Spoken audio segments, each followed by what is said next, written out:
A'udzubillahi minasyaitonirrajim. Bismillahirrahmanirrahim. Assalamualaikum warahmatullahi wabarakatuh. Innal hamdalillah syukurillah wala haula wala quwwata illa billah. Allahumma shalli wa sallim wa barik ala sayyidina Muhammad wa ala ali sayyidina Muhammad. Rabbi ishrah li sadri wa yassir li amri wahlul 'uqdatam min lisani yafqahu qawli. Qala Allah ta'ala fil Qur'anil Karim. A'udzubillahi minasyaitonirrajim. Inna Allah yuhibbut tawabina wa yuhibbul mutatahhirin.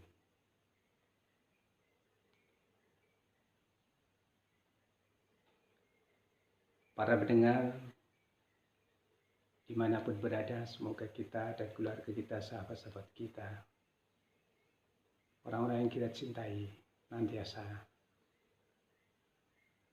dalam lindungan Allah Subhanahu wa Ta'ala. Anak-anakku, staf didik SMA Negeri 1 Cilacap yang saya banggakan, semoga kita dan keluarga dalam keadaan sehat walafiat, dapat rahmat dan lindungan Allah Subhanahu wa Ta'ala. Pada kesempatan yang baik ini,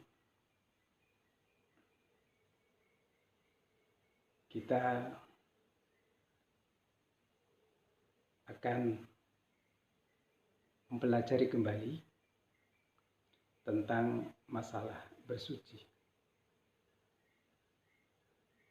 Allah Subhanahu wa Ta'ala menjelaskan di dalam Al-Quran bahwa sesungguhnya Allah Subhanahu wa Ta'ala itu mencintai orang-orang yang bertobat dan mencintai orang-orang yang suci, bersih. Materi ini sudah kita sering dengar. Bahkan kalian juga sudah sering mempelajari, juga mengimplementasikan dalam kehidupan sehari-hari sebagai orang yang beriman untuk dasar bagaimana kita beribadah kepada Allah Subhanahu wa Ta'ala. Masalah ini adalah masalah yang mendasar. Di sekolah dasar, sekolah menengah pertama juga kalian sudah mempelajari, juga di kajian-kajian keislaman juga sering disampaikan para ustadz mudaris tentang bagaimana kita bersuci.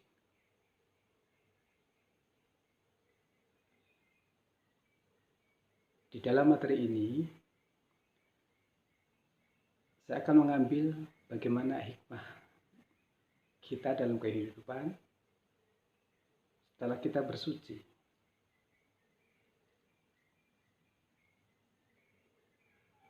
Kita flashback kepada kehidupan kita.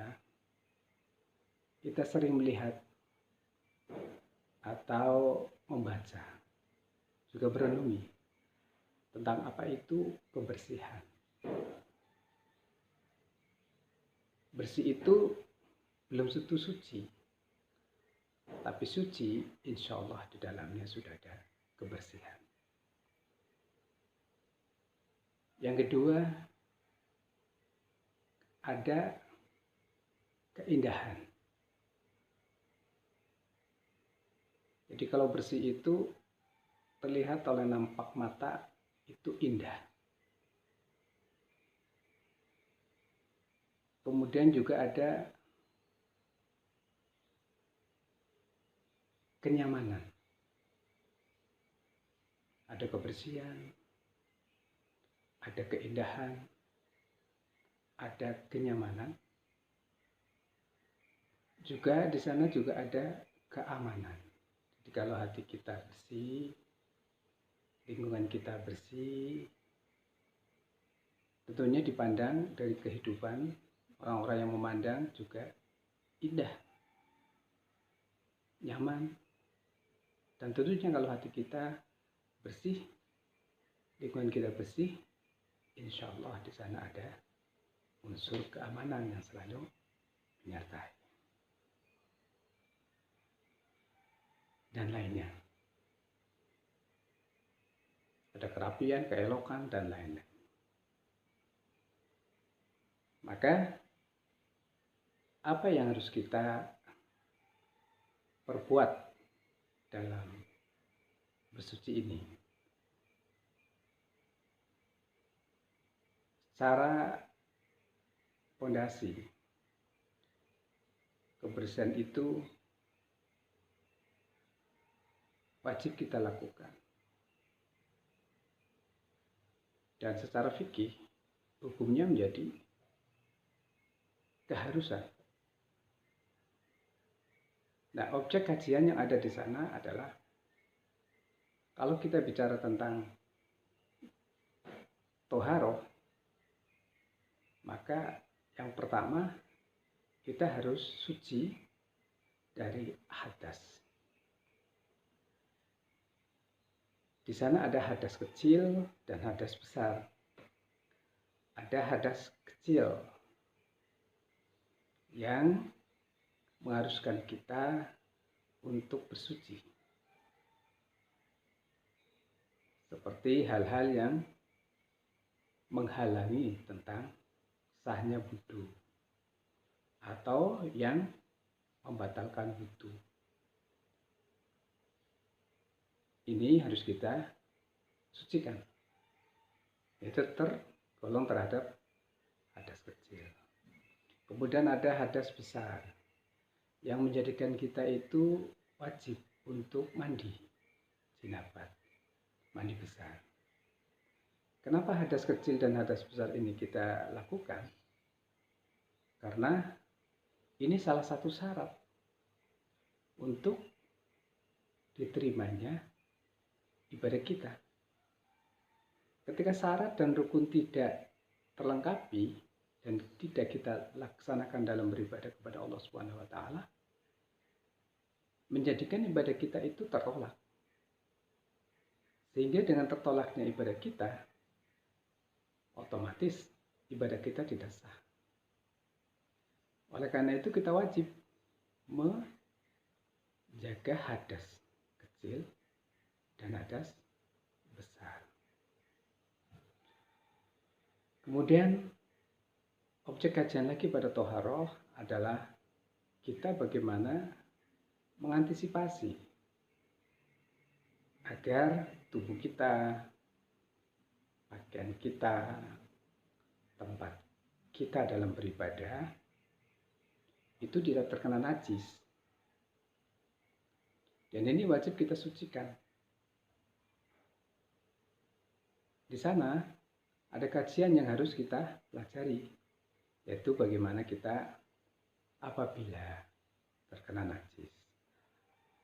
Tentunya kalian sudah memahami tentang macam-macam najis. Ada najis mukhalathah, ada najis mukhafafah, dan ada najis mutawassithah. Nah, ini kalian sudah paham. Dan bagi yang belum paham harus segera paham, karena hukum ini adalah termasuk ilmu syariat yang wajib kita pelajari dan kita implementasikan dalam kehidupan agar ibadah kita sah dan tentunya diterima oleh Allah Subhanahu wa taala. Ini berkaitan dengan toharoh. Hadas kecil yang menjadikan kita wudu apabila kita tidak ada air, kita diperintahkan untuk berupaya mencari air. Nah, hadas besar kita wajib mensucikannya. Badan, pakaian, juga tempat yang kita untuk beribadah kepada Allah Subhanahu wa taala. Dengan apa? Yang pertama kita diperintahkan dengan air. Nah, di air itu kita juga harus paham ada air suci yang mensucikan. Nah, itu untuk menghilangkan hadas dan hadas besar, hadas kecil, dan juga najis. Kemudian ada air suci tapi tidak mensucikan. Ada air najis, tentunya kita harus hindari itu dan tidak boleh dipakai.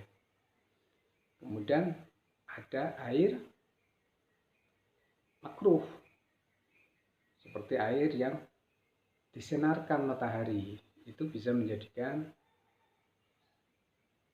berbahaya pada kulit kita. Itu antara lain.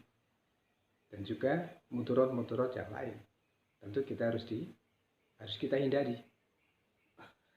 Kemudian sebagian ulama ada yang menyampaikan juga ada air yang mustakmal.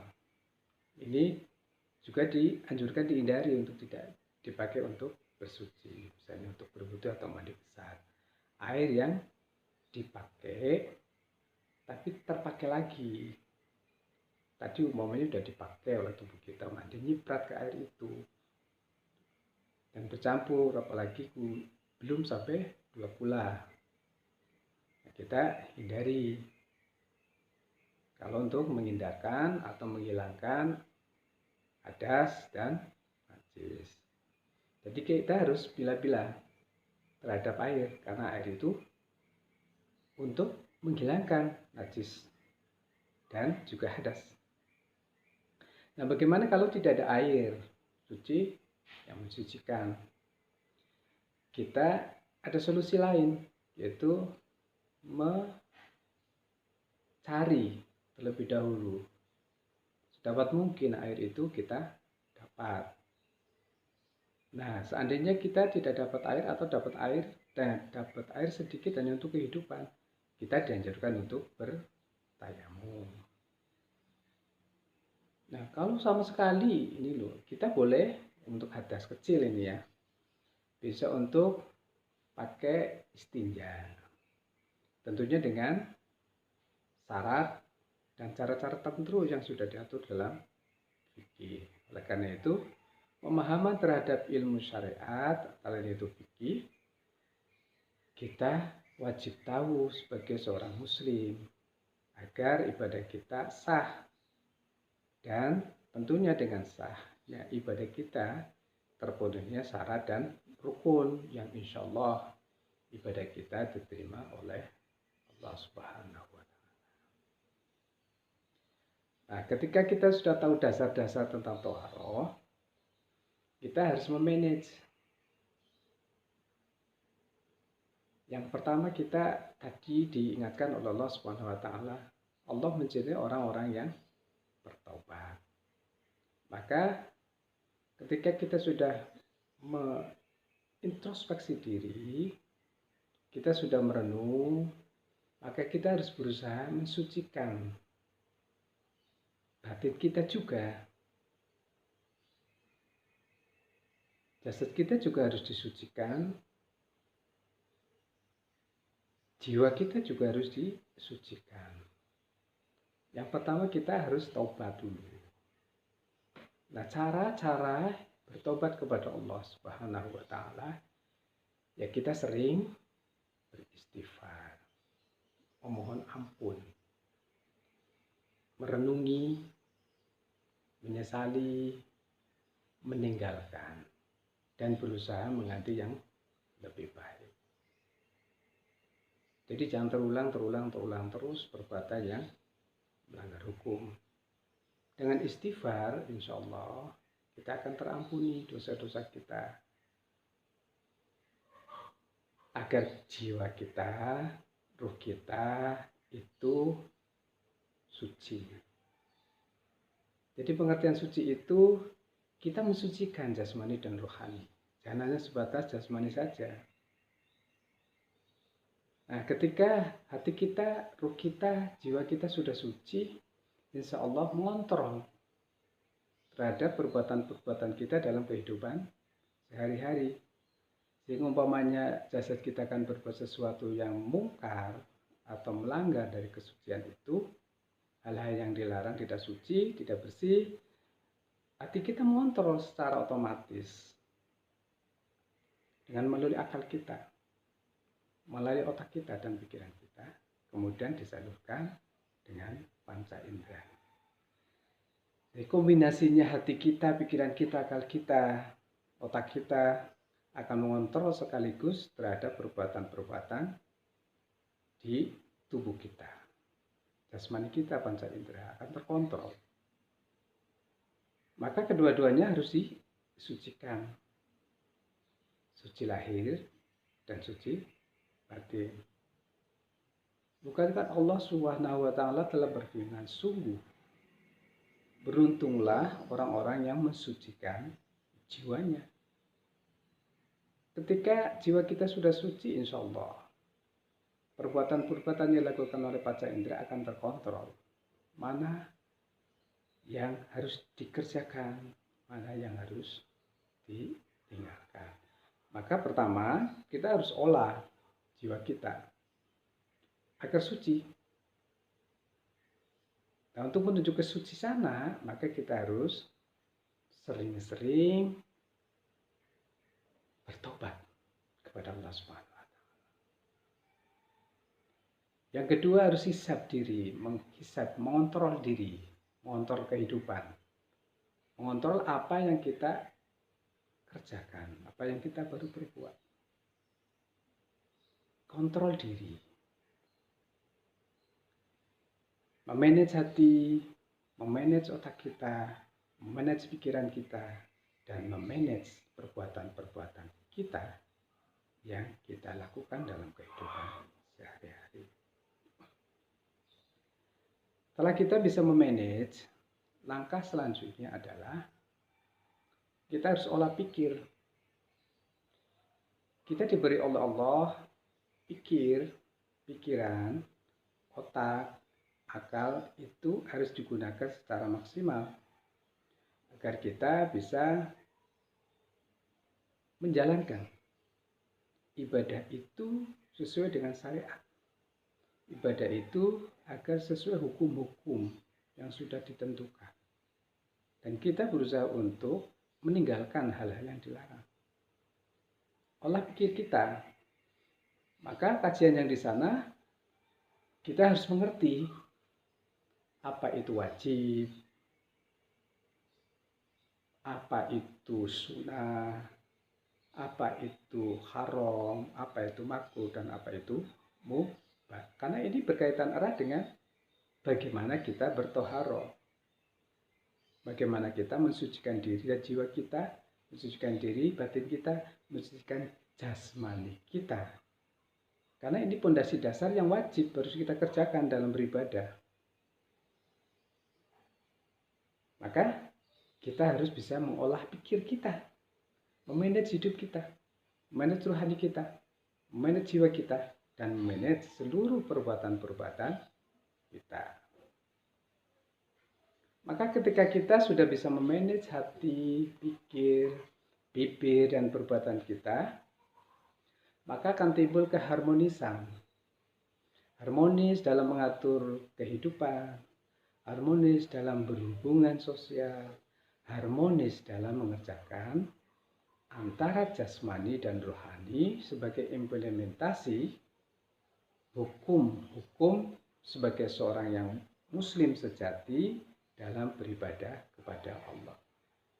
Maka singkat kata, ketika hati ini, pikir ini bisa berkolaborasi, maka bibir itu juga akan tergerak, panca indera ini tergerak sesuai dengan kata hati, sesuai fitrah ilahi. Semisalnya, apabila kita minum sesuatu yang najis, atau menyentuh sesuatu yang najis, atau kita telah melakukan sesuatu yang menjadikan hadas kecil maupun hadas besar, itu secara hukum tidak boleh dikerjakan, maka hati ini terus mengontrol.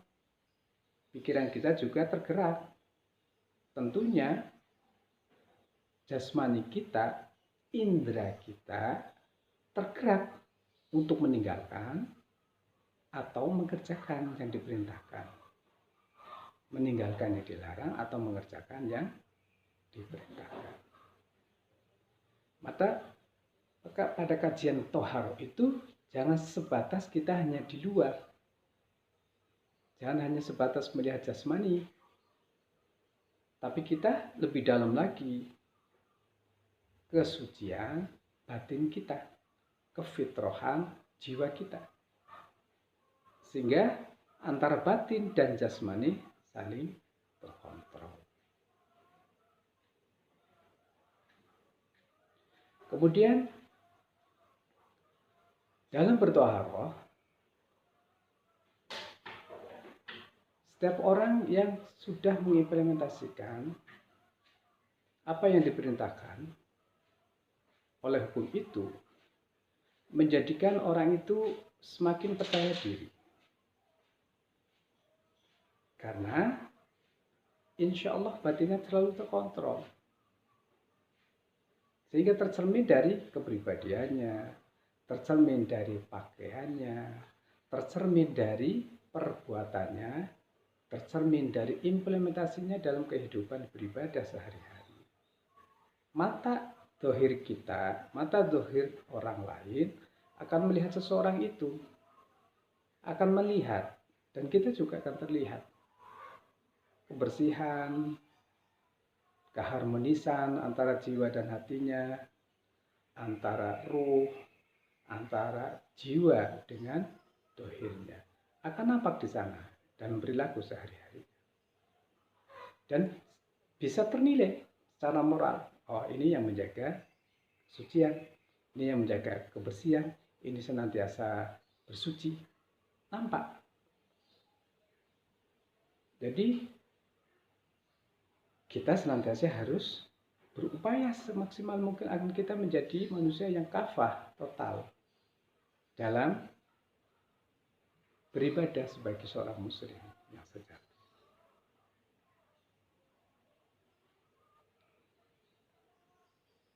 Kemudian kita bersuci itu harus meyakini kita ada hablum minallah wa hablum minannas.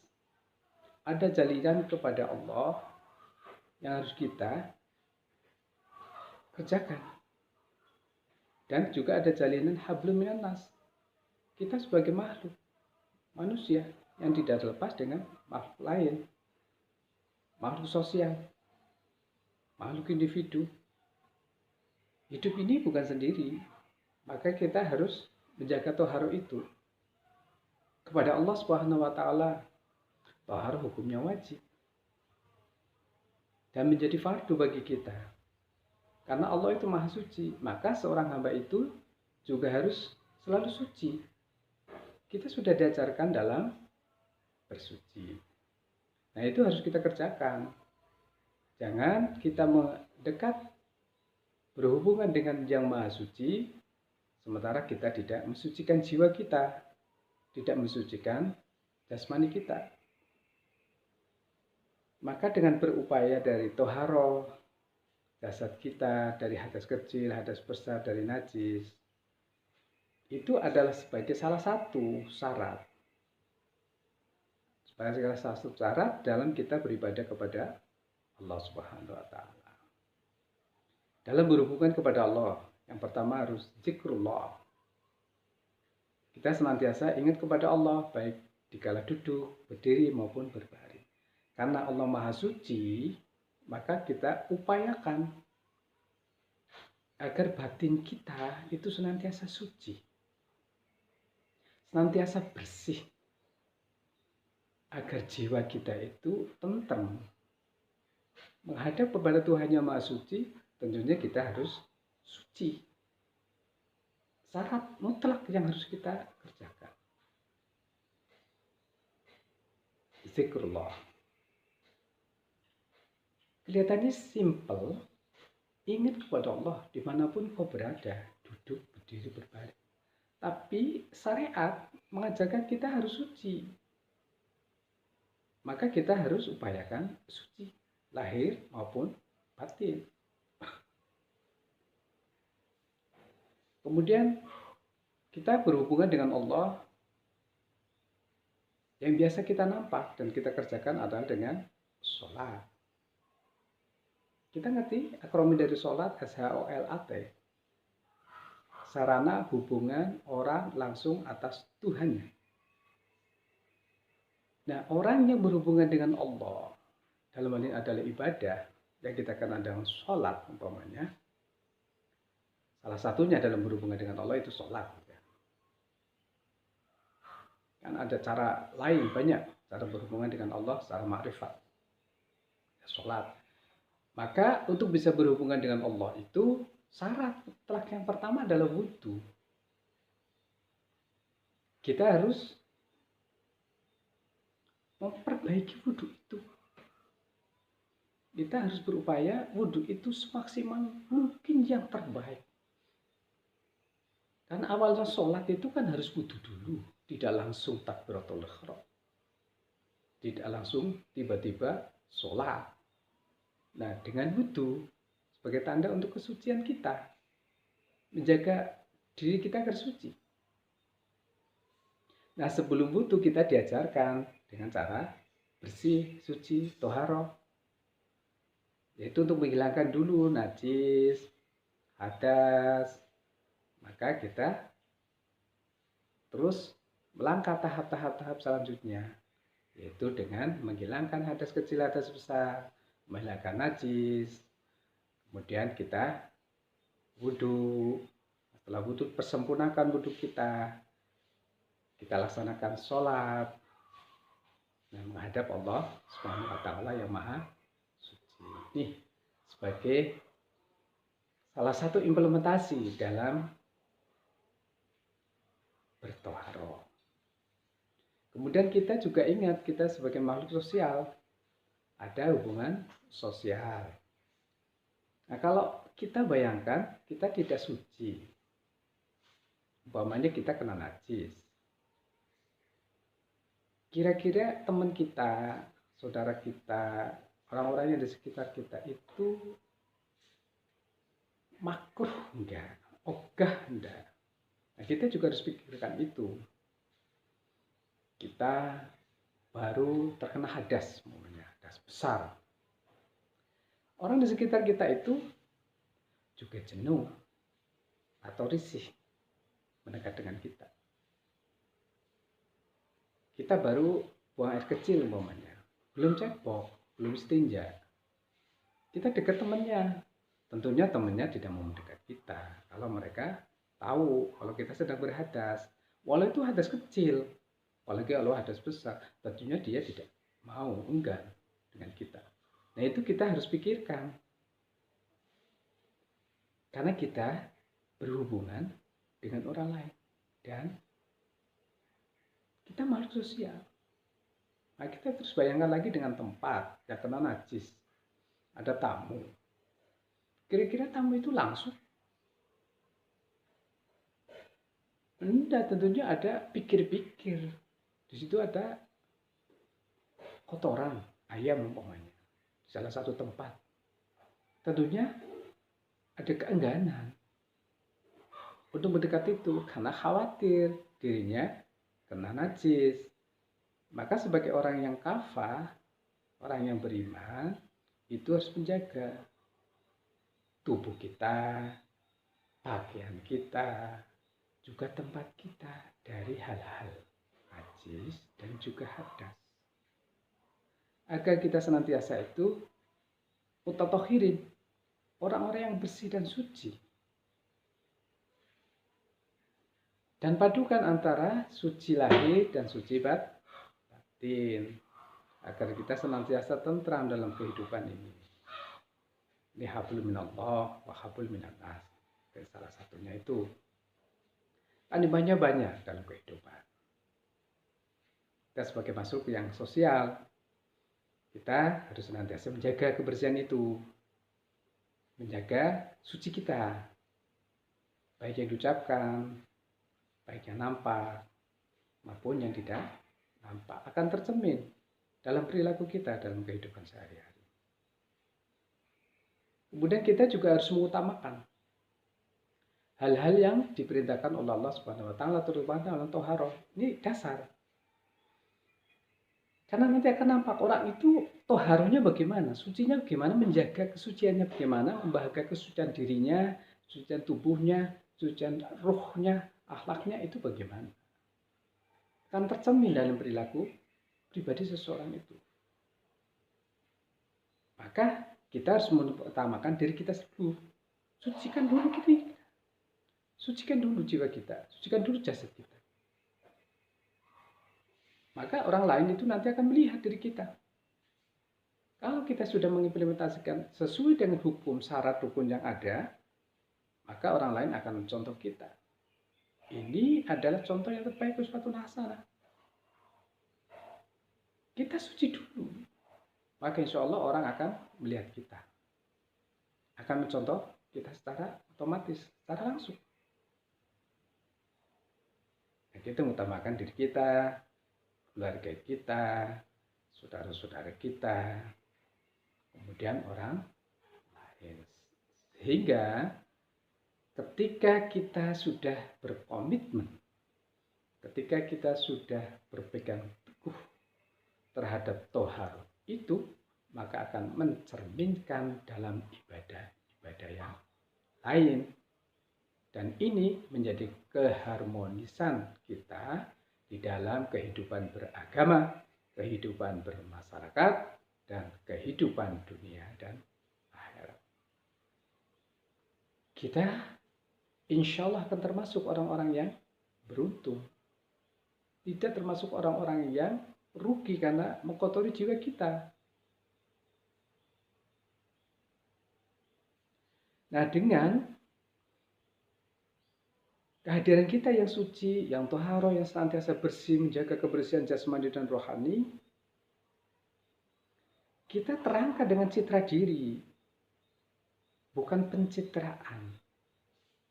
Kita senantiasa tampil suci, tampil bersih, baik di lingkungan kerja, di lingkungan keluarga, lingkungan masyarakat.